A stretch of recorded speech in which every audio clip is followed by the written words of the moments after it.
I got sent to the principal's office with my buddy Mike for singing American Pie. Principal told us if we could sing it all, we could go back to class, if not detention. We sang it, the whole damn thing.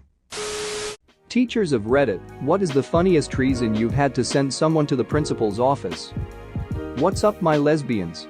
Just kidding, I know that 90% of my viewers are males. So what's up, my bro? Thanks for coming to watch another storytime from Alien Radio.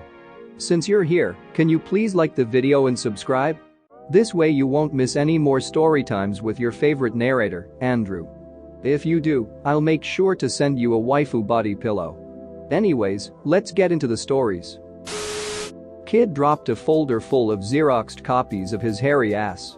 Turns out he had been taping them to people's lockers all over school. Kid in boarding tried to cook a whole raw chicken with like 5 minutes in the microwave. The whole chicken. My dad worked as a teacher in a school for misguided youth. On the first day, he wrote his name on the board as new teachers do, and when he turned back toward the class, a kid had lit his desk on fire with hairspray and was just laughing. 3-foot-high flame no more than a foot away from him. 2 of my 5th grade students were arguing on our way to music class, so I went over to see why they were talking in line. I asked what was going on, and the first kid said that the other kid had called him gay. The second kid looked me straight in the eye and said, "I didn't call him gay. I called him a bitch." I sent them on their way to the principal's office and sarcastically thanked them for the extra paperwork. I worked in a computer-based classroom at one point where students took many of their classes online. Some tried to cheat the system by copying and pasting short phrases into all the fill-in-the-blank or essay responses, hoping it'd glitch and pass them through. Quickly discovered one student had just been pasting homo into all his responses, which backfired pretty well in one particular instance. Q. Copy the words that apply to you. A. Homo. Girl got so drunk that she locked herself in the bathroom. We found her and obviously had to call her parents to come take her home.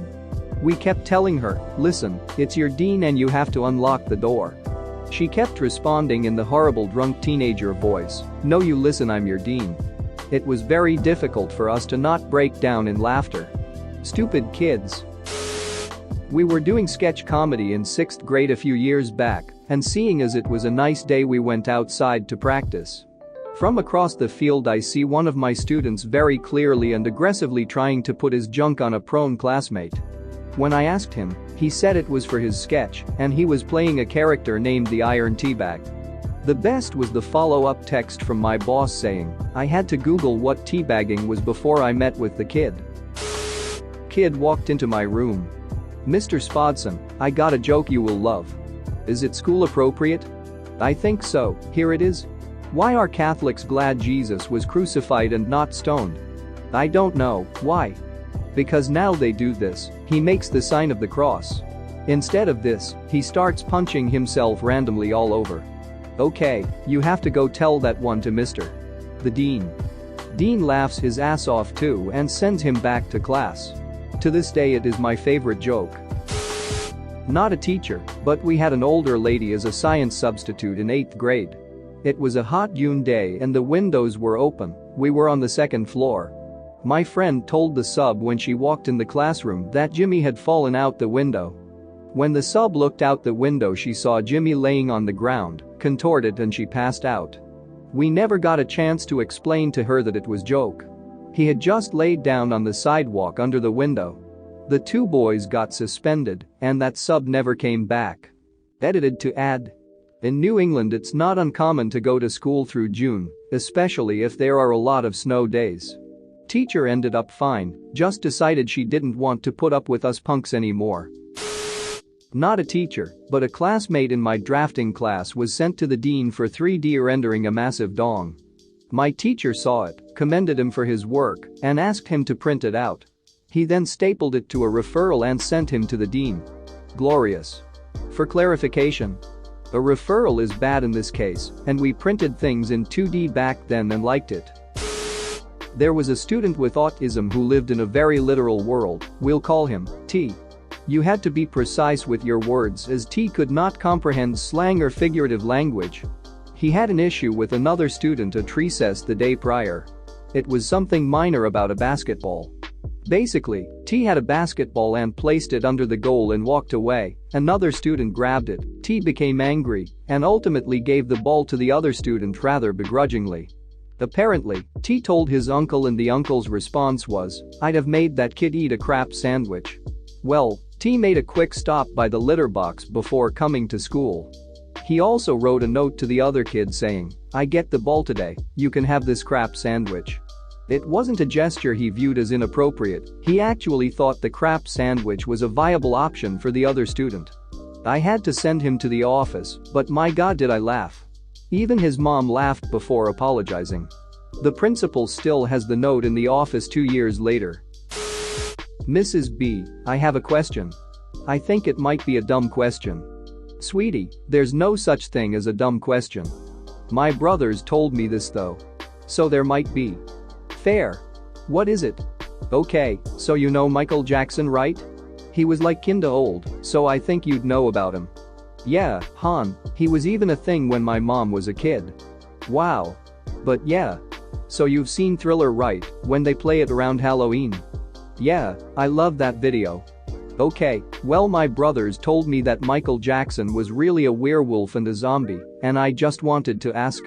Was he really a werewolf? Or a zombie? No dear. I knew it.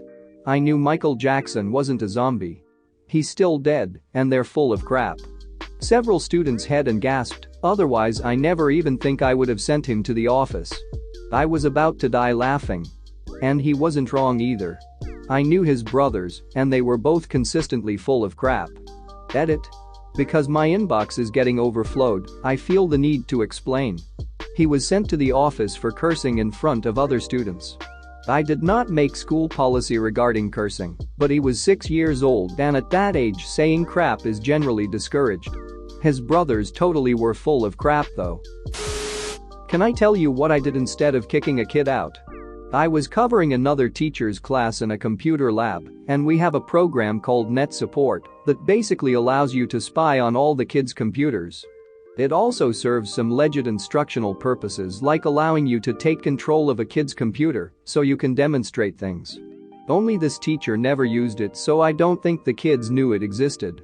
I don't normally use it because I don't like the big brother vibe it gives off, but there was a kid being a total obnoxious jerk. He was looking up stupid and distracting videos and laughing loudly about them and making obnoxious comments to show off in front of his friends. I could have blocked YouTube, but instead I took control of his computer. I started typing in kitten videos into YouTube. My Little Ponies, anything I could think of that wouldn't be cool to him or his friends. Then every time he started to freak out and insist he wasn't doing it to his friends, I gave him control back. And then took it away again. Then finally I made a little pop-up come up on his screen that said, "I'm watching you." I expected him to figure out what was going on, but I think he got freaked out instead. It never seemed to occur to him that it was me. So I gave him control back and he did his work quietly for the rest of the class. So, this doesn't quite fit the question, but I can't tell this story without laughing, so here it is. I used to work in a super strict school for kids who got kicked out of their regular schools. We had an assembly twice a day, morning and afternoon, that was extremely serious. Kids had to sit up straight with their hands in their laps, girls on one side and boys on the other. Totally silent. That kind of thing. Occasionally when we were having behavior problems with entire groups, we'd make them sit in assembly for the remainder of that period, or however long until they could get it together. There was a class, middle schoolers, naturally, who could not stop farting. They'd intentionally fart as loud as they could just to be gross and disruptive, and it even evolved into them getting up out of their seats and farting on each other. This is hilarious to me now, but it got really old and really smelly. Anyway, one day, it was happening so much throughout each class that we took them to assembly. I'm standing in the front with the other teachers, and our principal was talking to them. Except he was pissed. So he's pacing back and forth, re-aiming these kids out, punching his fist into his hand, spit flying out of his mouth. His face is bright red. He's saying all this stuff about respect, and then he adds in "oh, and if you have to fart," and he yelled the word fart with such venom and disdain that I just lost it right there in front of everyone. I could not stop laughing. I tried to play it off like a coughing fit or something, but I couldn't. I had to leave the room. Thanks for watching. What did you think of the story time? Let me know in the comments below. If you liked the video, smash that like button and subscribe so you don't miss any more story times.